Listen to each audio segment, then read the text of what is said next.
Hello दोस्तों, आप सभी का एक बार फिर से स्वागत है आपके अपने यूट्यूब चैनल जिसका नाम है स्टूडेंट प्लस।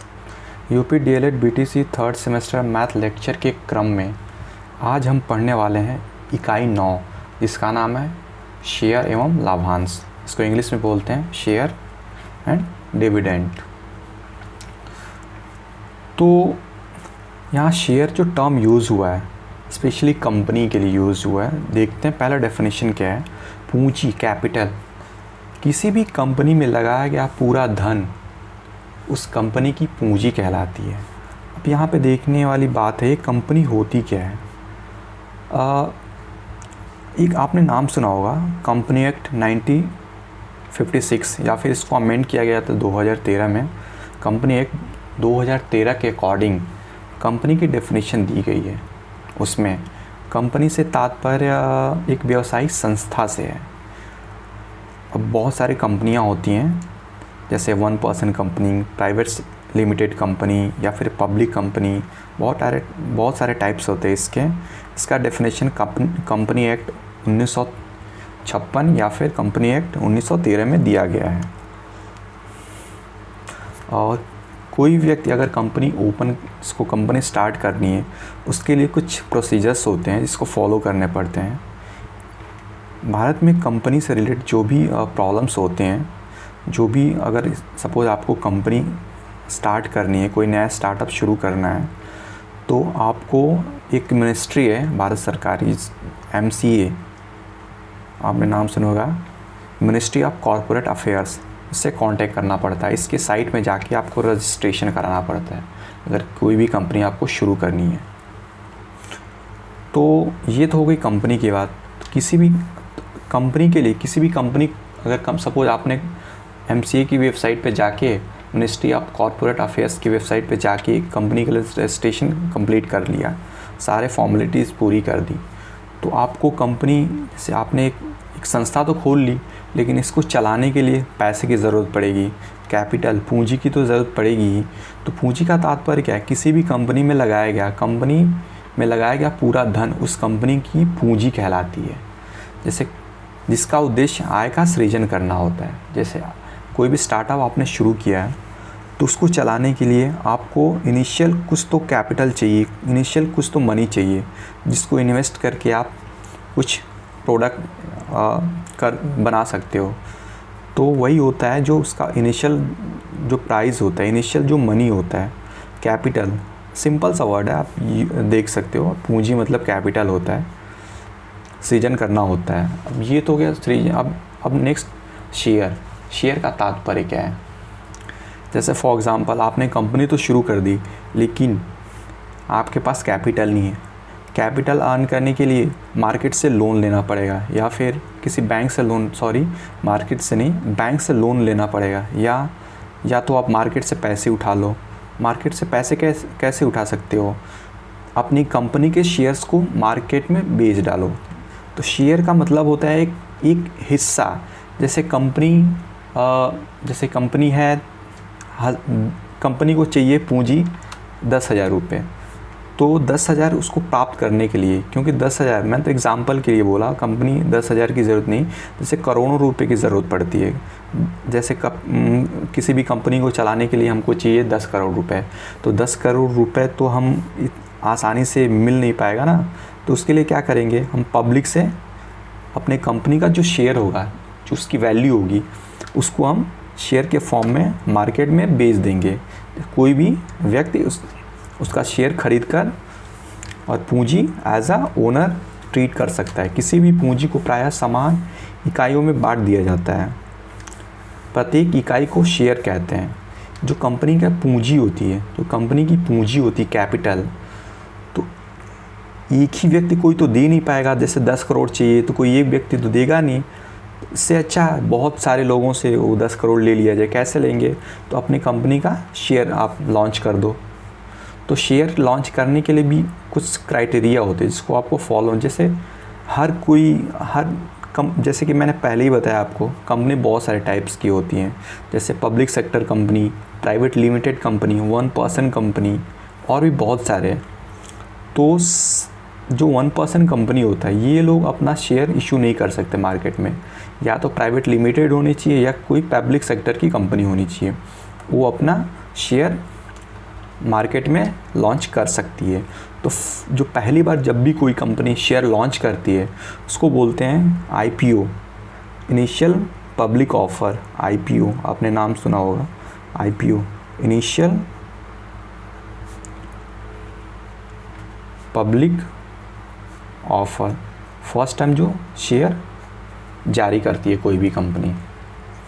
ये हो गया शेयर का डेफिनेशन। अब जो शेयर खरीदता है, जैसे मार्केट में मैंने कंपनी खोल दी, मार्केट में मुझे 10 करोड़ चाहिए, तो अपना 10 करोड़ का एक स्पेसिफिक सामान इकाइयों में बांट दूंगा। जैसे 10-10 रुपये का अगर शेयर इशू करूंगा तो कितने शेयर होंगे टोटल, 10 करोड़ बटा 10। वैसे ही जो भी व्यक्ति जो शेयर उसको खरीदेगा कंपनी का, उसको बोलेंगे शेयरधारी या अंशधारी। शेयर खरीदने वाला व्यक्ति कंपनी का अंशधारी या शेयरधारी कहलाता है। अब एक इम्पॉर्टेंट चीज़ है, जिस मूल्य पर एक शेयर कंपनी द्वारा जारी किया जाता है उसे सम मूल्य या अंकित मूल्य या फेस वैल्यू या पार वैल्यू कहते हैं। ये काफ़ी इम्पॉर्टेंट है, ये आप याद रखिएगा। जब भी कोई कंपनी शेयर इशू करती है जिस प्राइस पे, जैसे 10 रुपये का मैंने शेयर लॉन्च किया तो 10 रुपये है जो वो उसकी अंकित वैल्यू है, फेस वैल्यू जो रिटन प्राइस है उसका। फेस वैल्यू भी बोलते हैं, पार वैल्यू भी बोलते हैं। एग्ज़ाम में आ सकता है, पूछ सकता है फेस वैल्यू क्या होती है या फिर पार वैल्यू क्या होती है, ये आपको याद रखना है। नेक्स्ट है, अब बात करते हैं शेयर मार्केट की। शेयर मार्केट या स्टॉक मार्केट, आपके दिमाग में क्वेश्चन उठ रहा होगा शेयर और स्टॉक में डिफरेंस क्या है। नॉर्मली सेम ही है, लेकिन जब भी हम किसी एक स्पेसिफिक कंपनी की बात करते हैं, जैसे BSNL के शेयर की बात करें, उसकी वैल्यू की बात करें तो शेयर यूज़ करेंगे। और स्टॉक में बहुत सारी कंपनियां, मार्केट की बात होती है, मार्केट में बहुत सारे कंपटीटर्स होते हैं, सबकी बात करें तो स्टॉक बोलते हैं उसको, शेयर मार्केट। स्टॉक मीन्स बहुत सारी कंपनी हो, परिदृश्य देखने का नज़रिया बस। शेयर मतलब किसी एक स्पेसिफिक कंपनी की बात हो रही है, उस टर्म में यूज़ करेंगे शेयर। और बहुत सारे मल्टीपल कंपनीज हो वहाँ पे स्टॉक यूज़ करते हैं। तो शेयर बाज़ार किसी सूचीबद्ध कंपनी में हिस्सेदारी खरीदने और बेचने की जगह है। शेयर मार्केट, आपने एक चीज़ देखी होगी कभी न्यूज़ चैनल में, जब भी शेयर मार्केट की बात आती है तो एक बहुत बड़ी बिल्डिंग दिखाई देती है इस टाइप की मुंबई की, देखा होगा, दलाल स्ट्रीट नाम है उसका, मुंबई की है, BSE का हेडक्वार्टर है। जैसे स्पेशली भारत में कौन सी हैं, BSE और NSE फेमस, और भी बहुत सारी कंपनियां हैं, स्टॉक एक्सचेंज है, बहुत सारे मार्केट्स हैं, स्पेशली BSE और NSE काफ़ी फेमस है। तो भारत में BSE बॉम्बे स्टॉक एक्सचेंज और NSE नेशनल स्टॉक एक्सचेंज, दोनों का हेडक्वार्टर कहाँ पे है आपको याद रखना है, मुंबई में है। बॉम्बे का भी, और बॉम्बे स्टॉक एक्सचेंज का हेडक्वार्टर दलाल स्ट्रीट में है मुंबई, NSE का भी वहीं पे है। और इनको कंट्रोल कौन करता है, सेबी का फुल फॉर्म क्या हो गया, security exchange board of India, security and exchange board of India. अब सेबी की स्थापना कब हुई थी ये भी देख लीजिए, अब जान जाइए। 1992 में सेबी बना था। करंटली इसके चेयरमैन कौन है, वर्तमान में अजय त्यागी नाम है। ये जनरल नॉलेज याद रखिएगा। तो सेबी इस मार्केट को कंट्रोल करता है, इसकी देखरेख करता है। सेबी के ऊपर कौन सी मिनिस्ट्री है, MCA, ministry of corporate affairs. अन्य वस्तुओं की भांति शेयरों को भी खुले बाज़ार, जिन्हें क्या बोलते हैं, एक्सचेंज बोलते हैं, में ख़रीदा या बेचा जा सकता है, जैसा कि मैंने अभी बताया। अब ये वाला इम्पॉर्टेंट है, ये वाला भी। आपने अंकित मूल्य देख लिया। अब शेयर का बाज़ार मूल्य किसको बोलते हैं, जिस मूल्य पर शेयर खुले बाज़ार में ख़रीदा या बेचा जाता है। पहले क्या था, कोई भी कंपनी जब शेयर इशू करेगी तो उस टाइम उसका कुछ प्राइस रखेगी, जैसे 10 रुपये, 20 रुपये, 1000 रुपये, 10,000 रुपये। तो उसकी फेस वैल्यू होगी, पार वैल्यू होगी या सम वैल्यू होगी, उसको बोलेंगे अंकित मूल्य, कुछ भी बोल सकते हैं। जो कंपनी जिस मूल्य पर वो मार्केट में उतार रही है, लेकिन क्या है, जिस मूल्य पर शेयर खुले बाज़ार में ख़रीदा या बेचा जाता है, वो तो उसका प्रिंटेड प्राइस हो गया। जैसे सिंपल किराना स्टोर पे जैसे बिस्किट है या फिर कोई भी चीज़ है, उस प्राइस लिखा होता है, प्रिंटेड प्राइस 4 रुपये का है। एक पार्ले जी है 4 रुपये, अगर हो सकता है मार्केट में आए किराना स्टोर में आपको 5 रुपये में दो, तो जो 5 रुपये में देगा, जो खुले मार्केट में जो ख़रीदा या बेचा जाए तो उसका बाज़ार मूल्य, ये हो जाएगा उसका बाज़ार मूल्य। जिस मूल्य पर वो मार्केट में बिक रहा है, उसकी प्राइस जो भी हो, शेयर की हमेशा याद रखिए, शेयर की प्राइस बढ़ती भी है घटती भी है।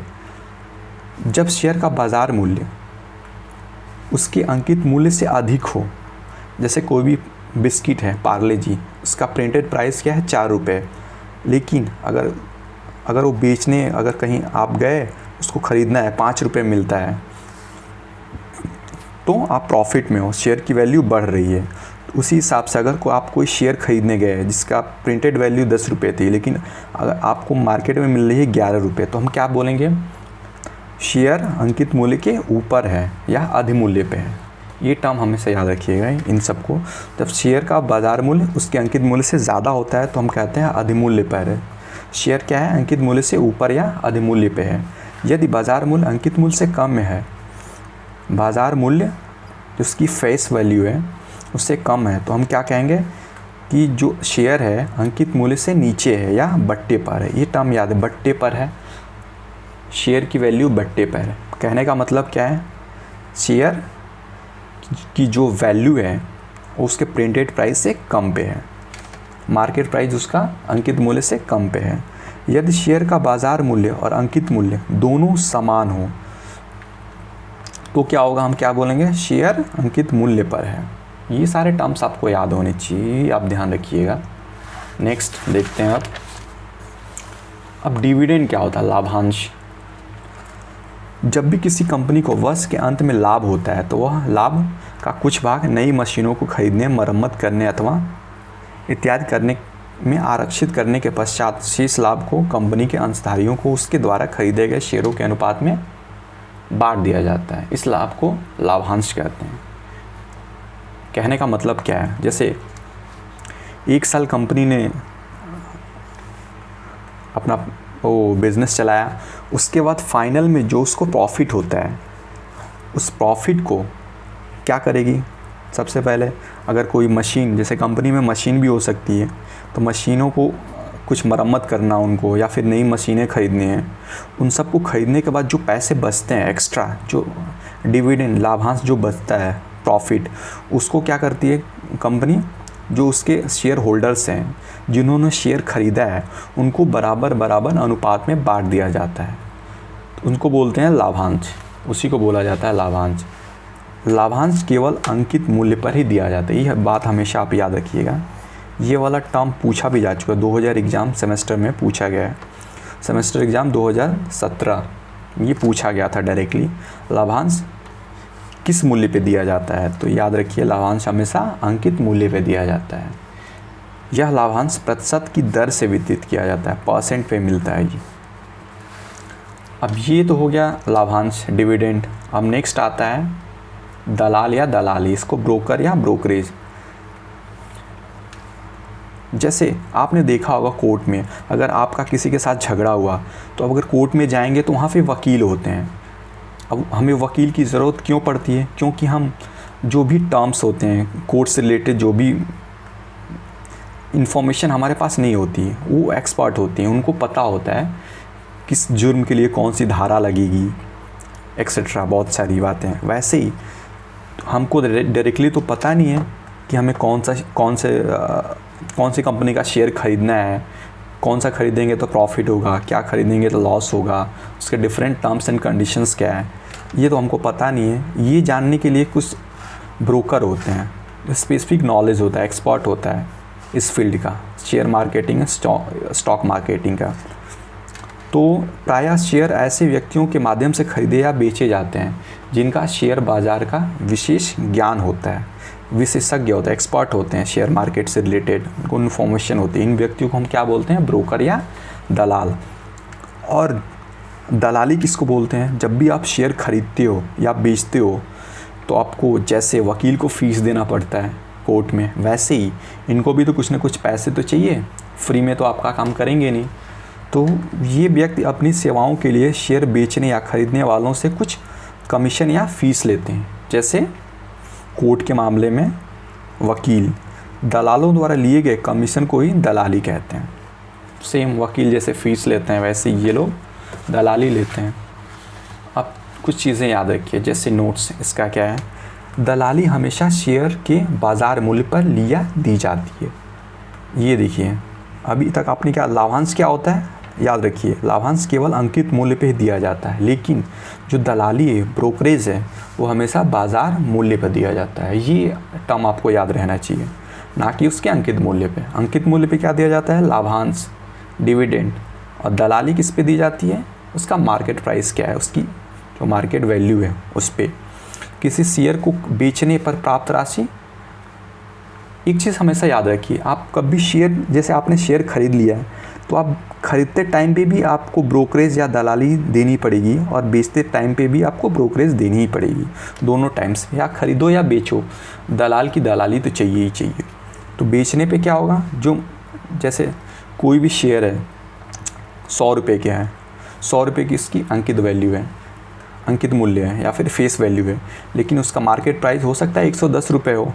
तो 110 रुपये तो आपको ख़रीदने में कितना आपको देना पड़ेगा, या फिर बेचने की बात हो रही है, जैसे 110 रुपये उसकी मार्केट प्राइस है, तो आप बेचेंगे तो आपको दलाली जैसे 2% है, तो 110 रुपये का 2%, 11 दूनी 22, वैसे दलाली माइनस करके ही आपको मिलेगी। और अगर आप ख़रीदोगे तो दलाली ऐड करके आपको देना पड़ेगा टोटल प्राइस। आई होप समझ रहे होंगे आप। अब नेक्स्ट है क्या है, ऋण पत्र, डिबेंचर भी बोलते हैं।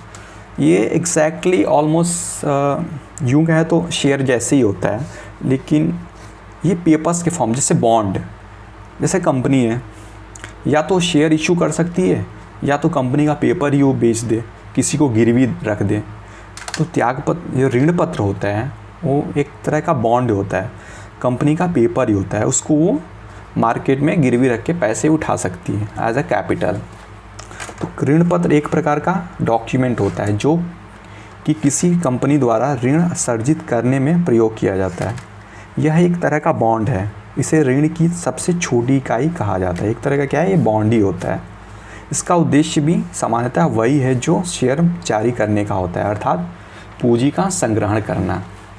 लेकिन इसमें क्या होता है, डिवेंचर खरीदने वाले निवेशकों को कंपनी एक निश्चित समय के लिए निश्चित ब्याज दर, इसमें एक चीज़ कॉमन, ये डिफरेंट होती है, इसमें आपको इंटरेस्ट मिलता है। जितने का आपने अगर डिवेंचर ख़रीदा है, किसी कंपनी का डिवेंचर आपने लिया है, ऋण पत्र लिया है, तो उसमें एक फ़िक्स पीरियड में आपको उसका इंटरेस्ट भी मिलता रहेगा हमेशा। के साथ डिवेंचर सर्टिफिकेट, एक डिवेंचर सर्टिफिकेट भी कंपनी जारी करती है। आपने डिवेंचर उस कंपनी का ख़रीदा तो कंपनी आपको डिवेंचर सर्टिफिकेट भी जारी करेगी।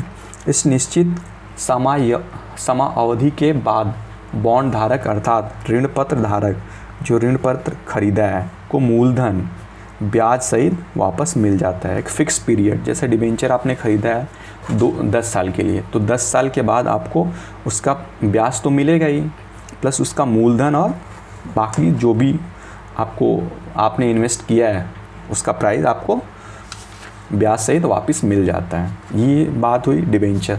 अब देखते हैं डिवेंचर्स और शेयर दोनों में डिफरेंस क्या होता है। ये भी क्वेश्चन आ सकता है एग्ज़ाम में, तो इनका डिफरेंस है। शेयर और डिवेंचर में अंतर। डिवेंचर का मतलब ऋण पत्र, इसको हिंदी में बोलते हैं। तो डिफरेंस क्या है इसका, पहला क्या, शेयर किसी कंपनी की पूंजी होती है। जो शेयर होता है उस कंपनी की कैपिटल होती है, लेकिन डिवेंचर क्या होता है, किसी कंपनी का ऋण होता है, आप ऋण दे रहे हो ना किसी कंपनी को। दूसरा क्या है, शेयर का लाभांश कंपनी के तात्कालिक लाभ पर निर्भर करता है। जो शेयर का लाभांश है उसका तात्कालिक लाभ चाहिए आपको, तात्कालिक करेंट, लेकिन दीर्घकालिक लाभ की प्राप्ति के लिए आपको डिवेंचर, जैसे 1 साल 2 साल एक पीरियड है ना लंबा, उसको इंटरेस्ट आपको तो मिलेगा ही। तो डिवेंचर का तात्पर्य यहाँ से है, दीर्घकालिक लाभ से। तीसरा क्या, शेयर होल्डर का कंपनी की संपत्ति पर किसी तरह का चार्ज नहीं होता है, अधिकार नहीं होता। शेयर होल्डर एक शेयर होता है जिसको कंपनी वापस आपको खरीद सकती है आपका शेयर एंड में। लेकिन डिवेंचर में क्या है, एक चार्ज भी, अधिकार भी प्राप्त हो जाता है, क्योंकि आपने उसको ऋण दिया है, उसका उसका डॉक्यूमेंट जो दस्तावेज़ है वो आपके पास है।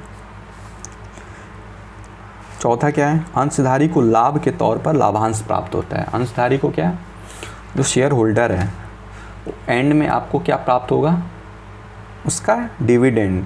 जैसे आपने 10 रुपये का शेयर ख़रीदा है, हो सकता है 1 साल के बाद उसका प्राइस 100 रुपये हो जाए, तो आपको क्या मिलेगा, एक्स्ट्रा आपका लाभांश मिलेगा। 10 रुपये 100 रुपये आपको प्रॉफिट हो गया, मतलब 90 रुपये का प्रॉफिट हो रहा है। लेकिन डिबेंचर में निवेशक को लाभ के तौर पर ब्याज प्राप्त होता है, इसमें आपको इंटरेस्ट मिलता है, लेकिन इसमें लाभांश मिलता है। ये शेयर में क्या होता है, लाभांश, ऋण पत्र में क्या, ब्याज। ये आपको याद रखना है। तो ये था शेयर और डिबेंचर। आई होप ये वीडियो आपको पसंद आई होगी। अगर पसंद आए तो प्लीज़ लाइक एंड कमेंट करें। मिलते हैं अगले वीडियो में, तब तक के लिए धन्यवाद। Thank you.